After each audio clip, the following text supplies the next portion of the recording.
Elderly man was kicked out of the bank, but what happened next shocked everyone. Walter Johnson was walking slowly toward the bank branch in the city of Cleveland, as he had done every Tuesday for more than 40 years. His simple clothes and faded green cardigan didn't draw attention, but his eyes carried the serenity of someone who had lived a long life. The new manager, Derek Thompson, looked with disdain at the elderly man approaching the service counter. Without even letting the man speak, he raised his voice so everyone could hear. "Look here, you homeless person. This bank is no place for a beggar. Get out of here immediately before I call security." Walter stopped, surprised by the aggression. His hands trembled slightly as he tried to take his documents out of his pocket. "Young man, you don't know me. I've been a customer of this bank for many years. I just came to withdraw my pension." Derek laughed loudly, making sure all the employees and customers heard him. "A customer? Look at the state you're in. What kind of account would a beggar have here? This is a serious institution, not a shelter for homeless people." The humiliation was being witnessed by dozens of people. A gray-haired lady in line, Margaret Wilson, was outraged by the scene and discreetly began filming with her cell phone. She knew that elderly man by sight. He was always polite when they passed each other in the town square. "Please, just check my account. Walter Johnson, SSN 123456789.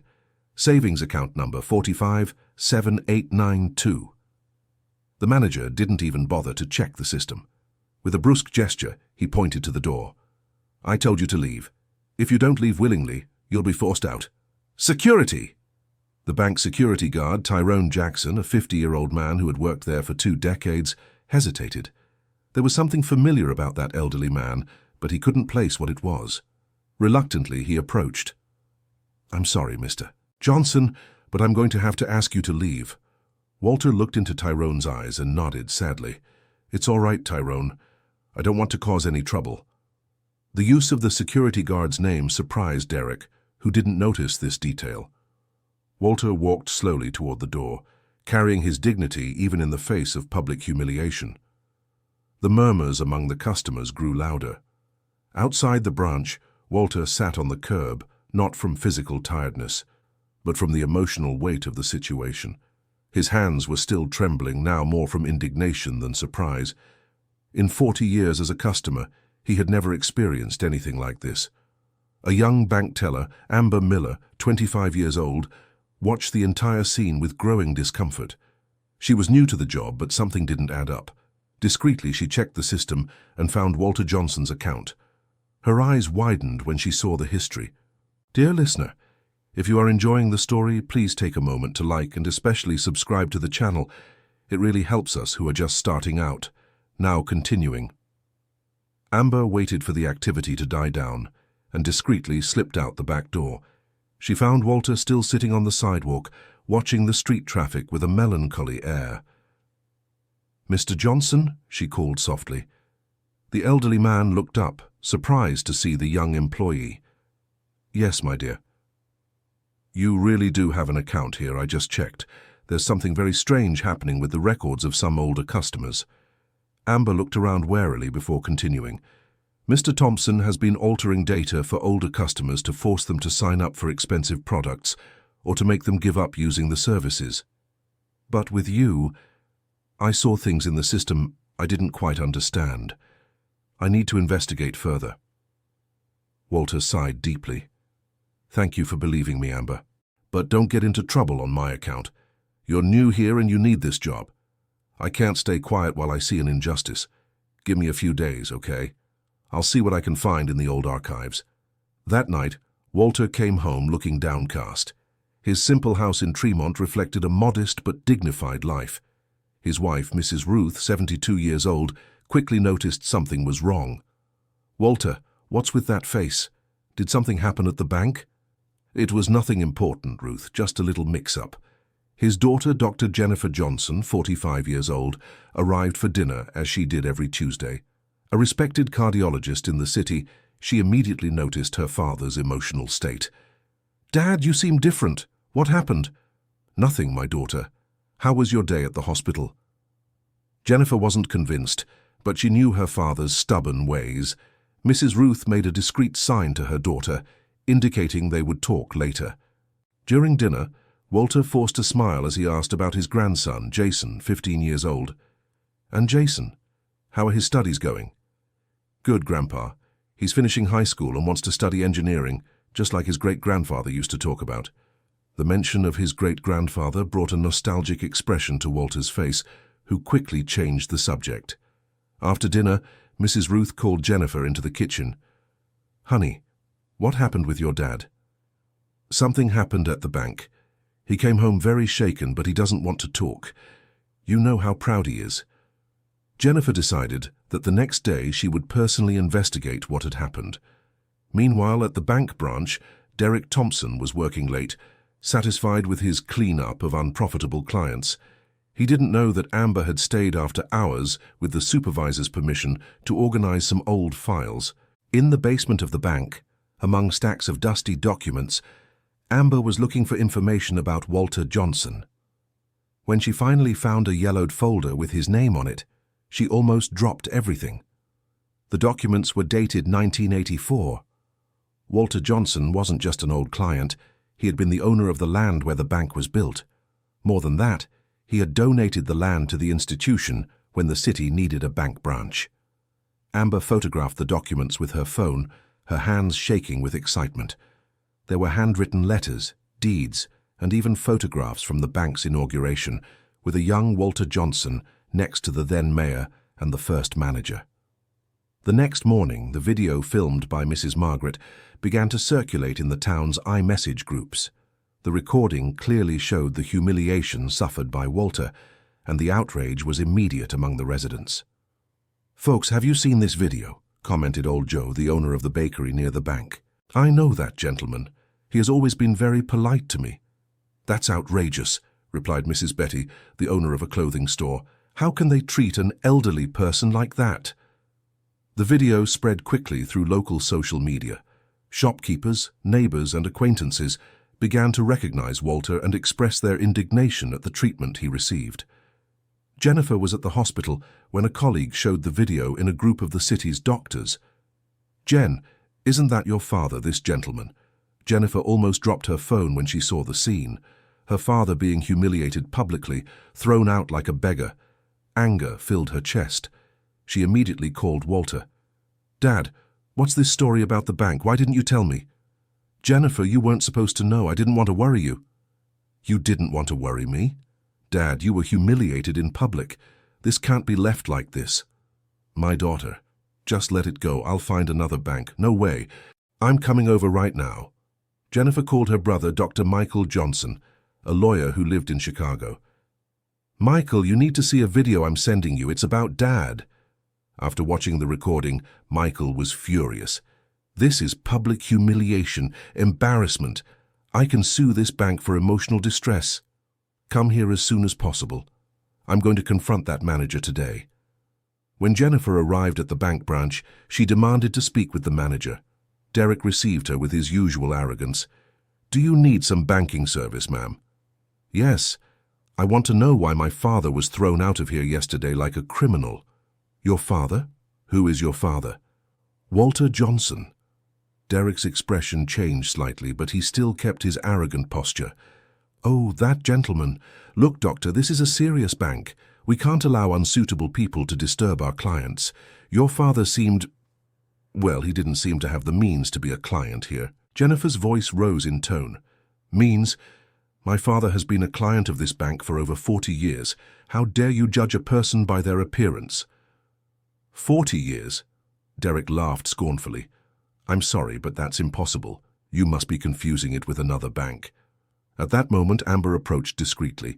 In her hands, she carried the folder with the old documents. "Dr. Derek, you need to see something important." "I'm not taking interruptions right now, Amber. But it's about Mr. Walter Johnson." Jennifer looked at the young teller with hope. "What did you find out, miss?" Amber opened the folder and showed the documents. Derek paled when he saw the deeds. This can't be right." "Yes, it is. Mr. Walter Johnson is the donor of the land where this bank was built. In 1984, when the city needed a bank branch, he gave this land for the construction free of charge." Jennifer took one of the documents and read it aloud. I, Walter Johnson, owner of the land located at 457 Main Street, donate said land for the construction of a bank branch, aiming for the development of our city and the well-being of the population. Silence fell over the place. Employees and some clients who had gathered were stunned by the revelation. There's also this clause here, continued Amber, pointing to another document. The donor and his family shall have the right to preferential and respectful service within the branch premises in recognition of the generous gesture. Derek tried to downplay the situation. Well, that was a long time ago. Things have changed. Things have changed? Jennifer was getting more and more irritated. Does gratitude have an expiration date? At that moment, Michael Johnson arrived, having taken the first flight from Chicago. An experienced lawyer, he immediately analyzed the documents. Besides the preferential service clause, there is a reversion clause here, said Michael, examining the deeds. In case of non-compliance with the established conditions, the land can be returned to the donor or his heirs. Panic took over Derek. If the land were returned, the bank would lose its main branch in the city. Look, perhaps there was a misunderstanding yesterday. Misunderstanding? Michael showed the phone with the video. This is public humiliation, embarrassment, and disrespect for the rights of the elderly. Dear listener, if you're enjoying the story, please take a moment to like and especially subscribe to the channel. It really helps us who are just starting out. Now continuing. The news of the discovery spread quickly through the city. Shopkeepers who had known Walter since he was young began to reminisce about his story. Old Joe, from the bakery, told anyone who would listen. Walter was always a good man. When I was starting out with the bakery 30 years ago, he lent me money interest-free to buy the equipment. Mrs. Betty added, and when the '95 flood destroyed my shop, he organized a campaign to help me. He never asked for anything back. The stories multiplied. Walter, who had owned a small furniture factory in the '80s, had always helped the local shopkeepers in difficult times. When his business went bankrupt during the economic crisis of the '90s, he lost almost everything, but he never asked for the loans he had made to friends to be repaid. Tyrone Jackson, the security guard, finally remembered why Walter Johnson seemed familiar to him. He sought out Amber Miller in private. Amber, I remember now. When I started working here 20 years ago, Mr. Walter used to come in all the time. The old manager, Mr. Harrison, always treated him with great respect. He said he was a special person for the bank. Why didn't you say that yesterday? I was afraid of Dr. Derek. He said anyone who questioned his decisions would be fired. The pressure on Derek was mounting by the hour. Long-time clients began questioning his practices. Margaret Wilson, who had filmed the scene, organized a group of clients to go to the bank's regional headquarters. We can't allow a man like Derek to keep managing our branch, she said, in the local merchants' iMessage group. Meanwhile, Walter remained at home, unaware of the commotion his story had caused. Mrs. Ruth tried to cheer him up. Walter, you did the right thing back then. You donated the land, thinking of the good of the city. Ruth, sometimes I wonder if it was worth it. We lost almost everything in the crisis, and now I'm treated like a nobody. Don't talk like that. You've always been a man of integrity. The people in town know that. Jennifer Johnson came home that afternoon with news. Dad, I've scheduled a meeting with the bank's regional board for tomorrow. You need to be there. My dear, I don't want any more trouble. I've suffered enough humiliation. Dad, it's not just about you anymore. It's about justice. It's about showing that you can't treat people this way.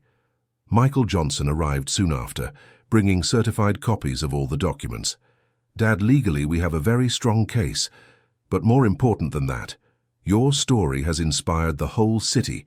People are mobilizing to support you. During the night, Walter thought about everything that had happened. Mrs. Ruth slept beside him as he looked out the window, remembering the times when his factory was thriving and he dreamed of contributing to the development of Cleveland.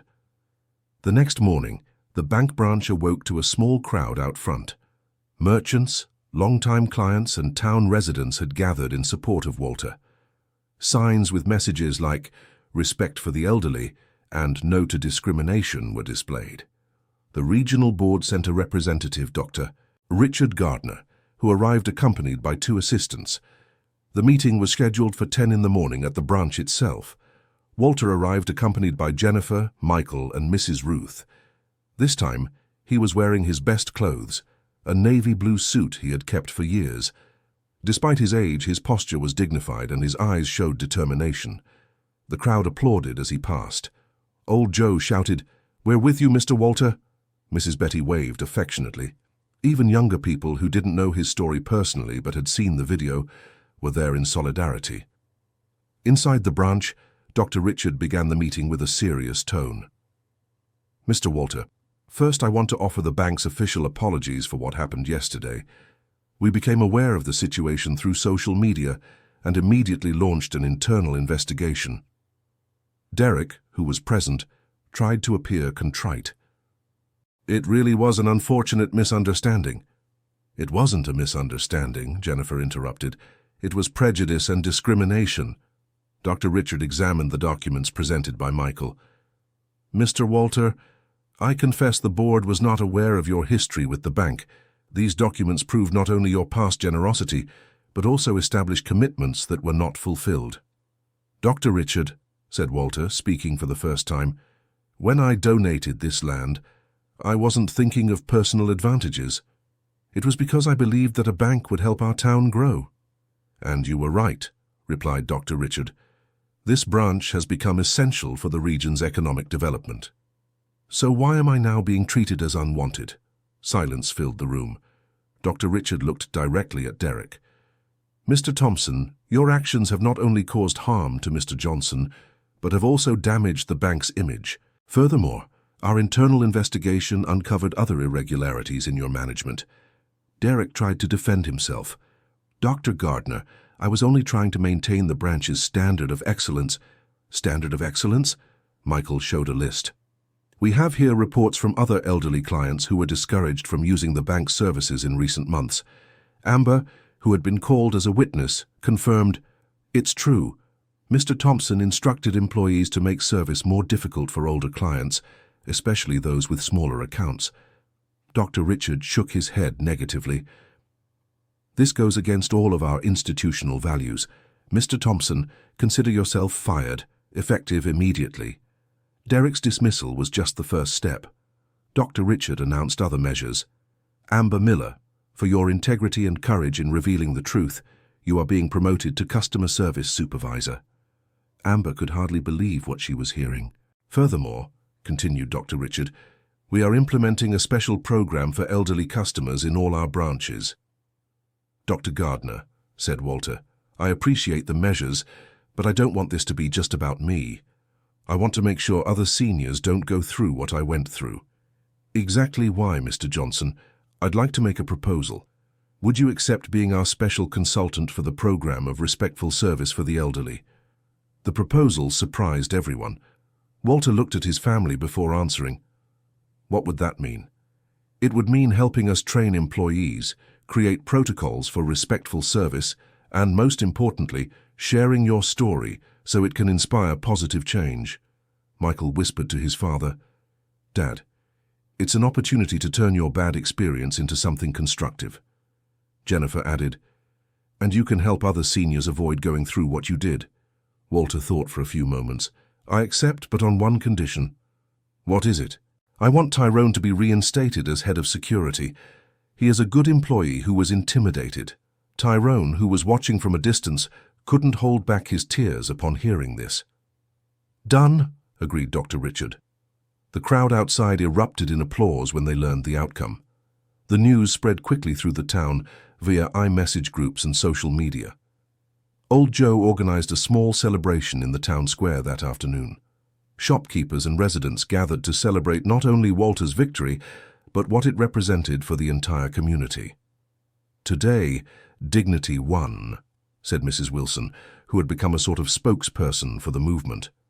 "Mr. Johnson taught us that we should never give up fighting for what is right," added Mrs. Betty. In the following weeks, the transformation at the branch was remarkable.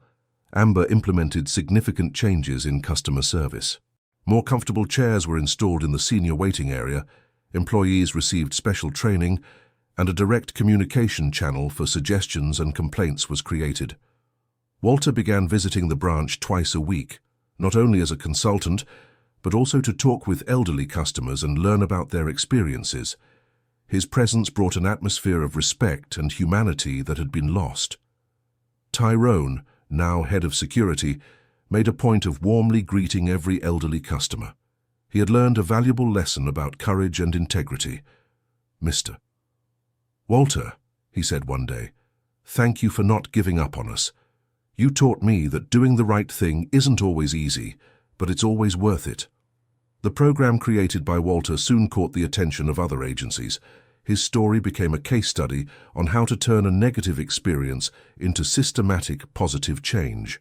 During one of the lectures for new employees, Walter shared, "When I graduated as a carpenter, my father taught me that every piece of furniture I made should last for generations. The same principle applies to human relationships. We treat people with respect, not because they can give us something in return, but because that is the foundation of a just society." Walter's words echoed beyond the bank's walls. Schools began inviting him to speak about values and citizenship. His simple yet powerful story touched people of all ages.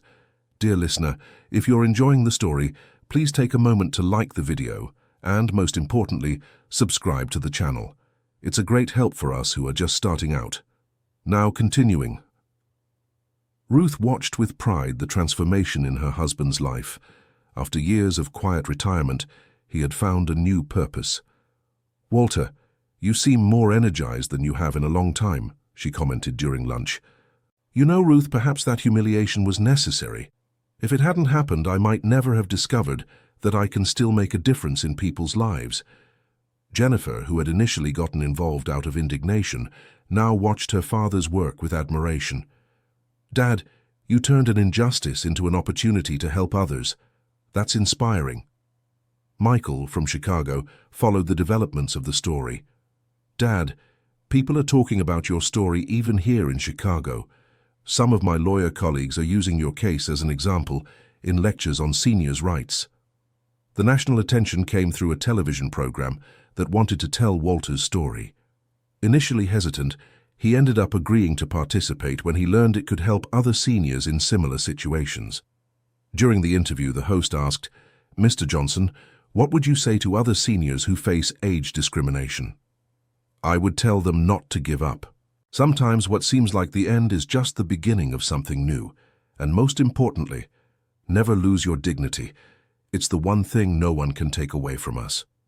Months after the interview, Walter began receiving letters from seniors all over the country, sharing similar stories and asking for advice. With Jennifer's help, he decided to answer every one of them personally. One of the letters that touched him the most came from a lady in Tampa. "Mr. Johnson, I saw your interview on television and cried so much. I was also humiliated at a bank here in my city. After seeing your story, I found the courage to go back there and demand respect.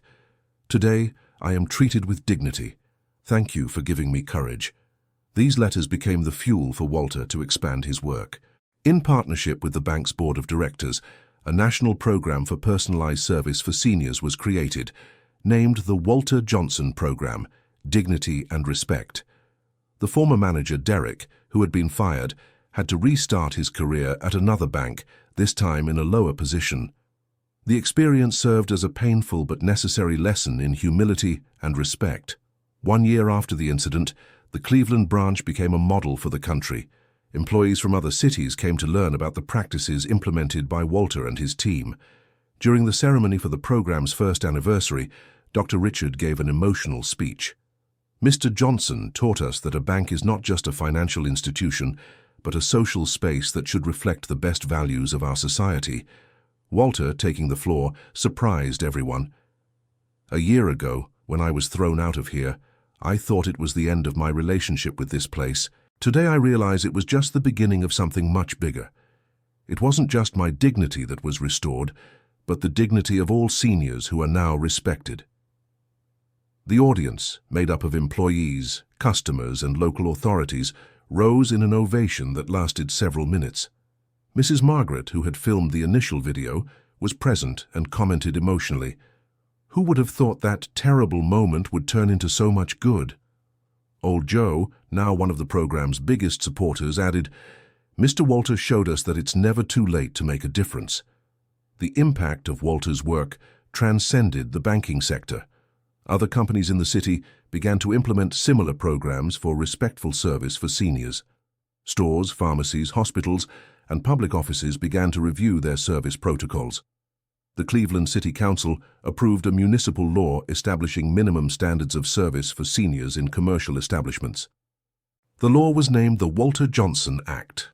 During the law's signing by the mayor, Walter was present with his whole family. "Mr. Johnson," said the mayor, "your story has taught us that true leadership doesn't come from positions or titles, but from the courage to do what is right." Mrs. Ruth held her husband's hand, proud to see how the painful experience had turned into a positive legacy. Jennifer, who had set aside some professional commitments to support her father, had no regrets. "Dad, you taught me more about humanized medicine in these months than years of college. Seeing how you treat every person with dignity has made me a better doctor." Michael, who now visited Cleveland more frequently, had also learned valuable lessons. "Dad, as a lawyer, I always knew that justice exists in the courts. But you showed me that true justice happens when people decide to do what is right, regardless of laws or lawsuits." Jason, Walter's grandson, now 16, had chosen his grandfather as the subject of a school project on citizenship. "Grandpa, my classmates were impressed with your story. Some said they want to be like you when they get older." His grandson's words brought tears to Walter's eyes. "Jason, you don't have to be old to do good. You can start now by treating people with respect and standing up for those in need." 2 years after the incident, Walter was invited to be the graduation speaker for a business administration class at the local university. During his speech, he reflected on the entire journey. "Young graduates, you are beginning your professional careers. Always remember that success is not measured only by numbers or profits, but by the positive impact you can have on other people's lives." Among the graduates was Amber, who had decided to study business administration to specialize in humanized management. She approached Walter after the ceremony. "Mr. Johnson, it all started when I had the courage to do the right thing that day. You taught me that one person can really make a difference. Amber, you always had that courage inside you. You just needed an opportunity to show it." The bank branch where it all began remained a model of customer service. The walls now displayed photos of the bank's history, including the famous inauguration photo with a young Walter next to the officials of the time. Tyrone, who had become one of the most respected employees, always told the new hires the story of how everything changed. "You see that gentleman there in the photo? He taught us that respect has no age, no bank account, no social class. Respect is every human being's right." Dr. Carlos, who had become the regional director, used to say that the case of Walter Johnson had changed not just one branch, but the entire culture of the institution. "We measure our success not only by our financial results, but by the satisfaction and dignity of our clients, especially the most vulnerable."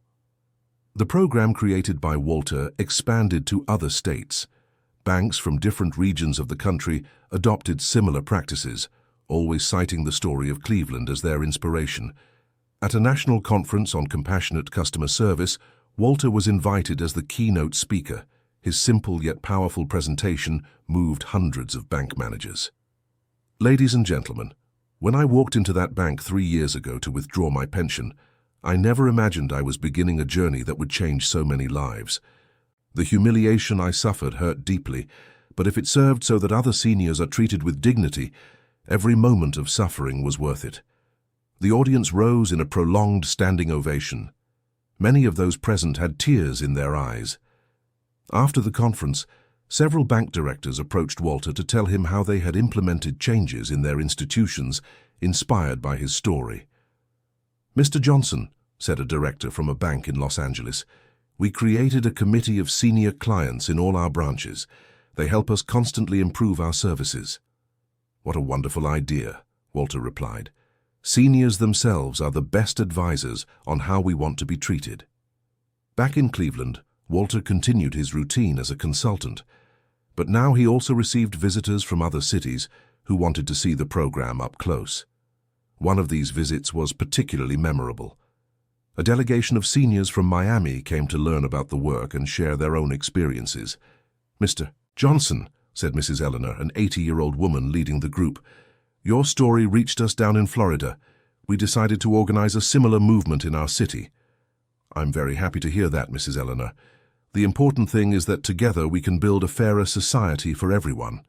The exchange of experiences strengthened the national movement for senior dignity.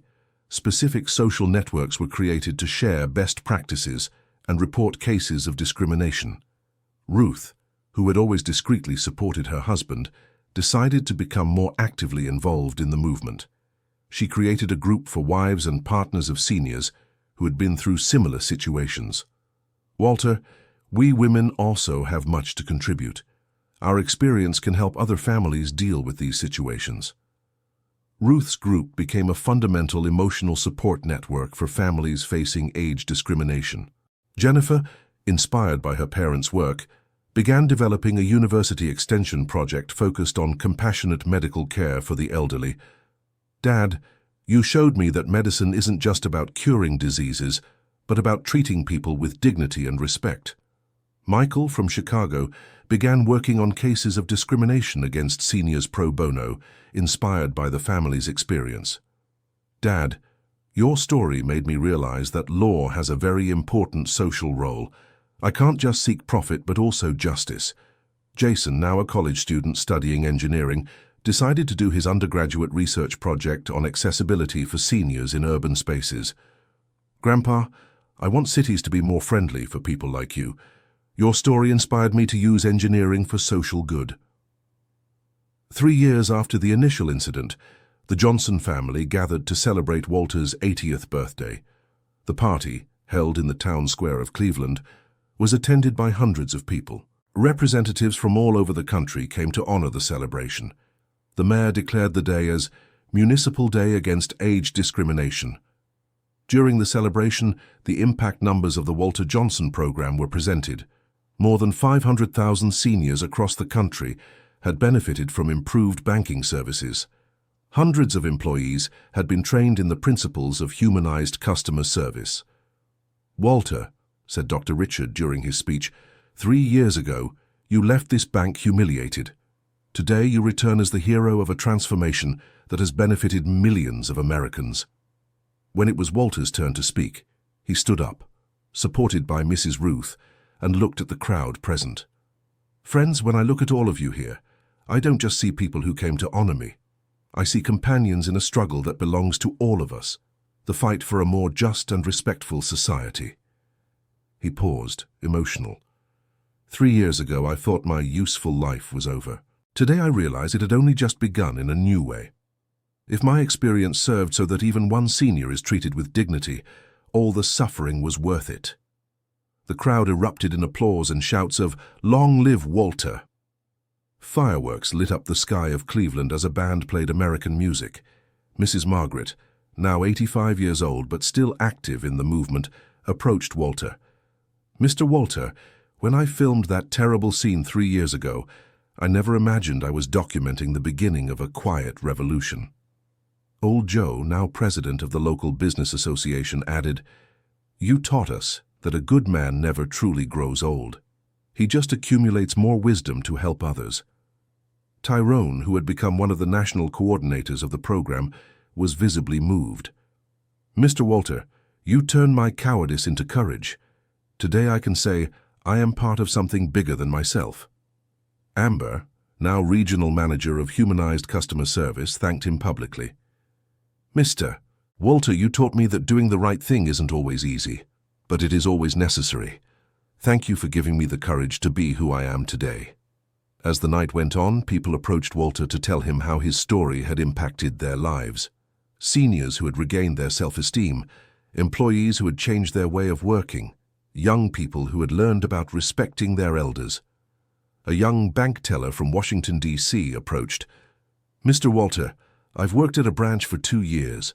After I learned your story, I completely changed how I serve my senior clients. Now they leave the bank smiling." A lady from Minneapolis said, "Mr. Walter, I had given up on going to the banks because I was always treated poorly, After the program came to my city, I became an active customer again. Thank you for giving me back my dignity." The stories multiplied, each one confirming that Walter's painful experience had turned into seeds of social transformation. When the party was ending, Walter asked for a final moment at the microphone. "I want to thank everyone who has been with me on this journey, especially my family, who never let me give up. Amber, who had the courage to do the right thing. Dr. Richard, who turned a problem into an opportunity. And to all of you who proved that a just society is possible when everyone does their part." He looked at Mrs. Ruth, who had been by his side for more than 50 years. "Ruth, thank you for never doubting me, even when I doubted myself." He looked at Jennifer and Michael. "My children, you turned outrage into action. You taught me it's never too late to fight for justice." And finally to Jason. "My grandson, you represent the future. I hope your generation builds a world where no senior has to go through what I went through." The final applause echoed through the town square as people began to disperse. Families of multiple generations walked together, commenting on the special evening they had experienced. Walter and Ruth stayed until the end, watching the empty square, still vibrant with emotion. "Walter, are you proud of what you've accomplished?" "Ruth, I'm proud of what we accomplished together, because none of this would be possible without you, without our family, without all the people who believe that change is possible." They walked slowly home, hand in hand as they had for decades. Behind them, the bank's facade shone in the early morning, a symbol of the transformation that had begun with a humiliation and turned into hope. The following Monday, Walter returned to his routine at the branch. As always, he was greeted warmly by employees and clients. But this time there was something special. A group of business administration students was visiting to learn about the program. "Mr. Walter," asked a young student, "what's the secret to turning a bad experience into something positive?" Walter smiled, remembering all the times he had asked himself that same question. "There is no secret, my dear. There is a choice. We can choose to be victims of our circumstances or architects of change. I chose to build bridges where there were walls." The simple yet profound answer was carefully noted by the student. She knew she had just heard a lesson she would carry for a lifetime. After the student's visit, Walter sat in his chair in the consulting area, watching the normal flow of the branch. Seniors were served with priority and respect. Employees smiled genuinely. Clients left satisfied. Amber approached for their afternoon coffee, as had become their tradition. "Mr. Walter, sometimes I think about what this place would be like if that terrible day had never happened." "Amber, perhaps some things need to be broken to be rebuilt better. My dignity was broken that day, but it was rebuilt much stronger. Don't you feel anger about what you went through?" "At first I felt a lot of anger, then sadness, but today I feel gratitude, because that experience gave me purpose at a stage in life when I thought I had nothing left to contribute." That afternoon, as he had every Tuesday for 4 years, Walter left the branch and walked slowly home. But this time, he wasn't just leaving a bank. He was leaving a place he had helped transform into a symbol of dignity and respect. Along the way, he greeted shopkeepers, waved to neighbors, and chatted briefly with other seniors. Every interaction carried the human warmth that had spread through the city. At home, Ruth was waiting for him with dinner ready, as always, but now there was something different in the air. It wasn't just the routine of a retired elderly couple.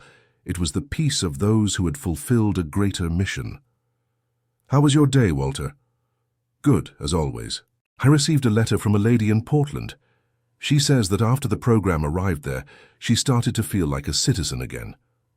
"How many letters like that have you received?" "I've lost count, Ruth, but each one reminds me why it was all worth it." That night, before sleeping, Walter reflected on the entire journey.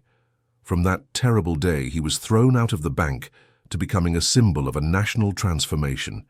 He thought of all the people touched by his story, all the lives that had improved, all the institutions that had changed their practices. Ruth was already asleep beside him when he whispered a silent prayer of gratitude. Gratitude for the family that supported him, for the friends who defended him, for the strangers who embraced his cause, and even for Derek, the manager who had humiliated him, because without that terrible moment, nothing that came after would have been possible. At 83 years old, Walter Johnson had learned that it's never too late to be the hero of your own story. And most importantly, that the biggest social changes start with small acts of courage from ordinary people who refuse to accept injustice as normal. The city of Cleveland slept peacefully that night, knowing it had contributed to something bigger than its own limits. The movement started by a humiliated senior had turned into a quiet revolution of dignity and respect that echoed across the country. And so the story that began with a humiliating eviction ended with an inspiring transformation, proving that even in the darkest moments, there are always seeds of hope waiting to sprout. End of story. Now tell us what you thought of Walter Johnson's story. Do you believe one person can really turn injustice into hope like he did? Share your opinion in the comments and don't forget to leave your like. Subscribe to the channel so you don't miss other inspiring stories about overcoming adversity and human dignity.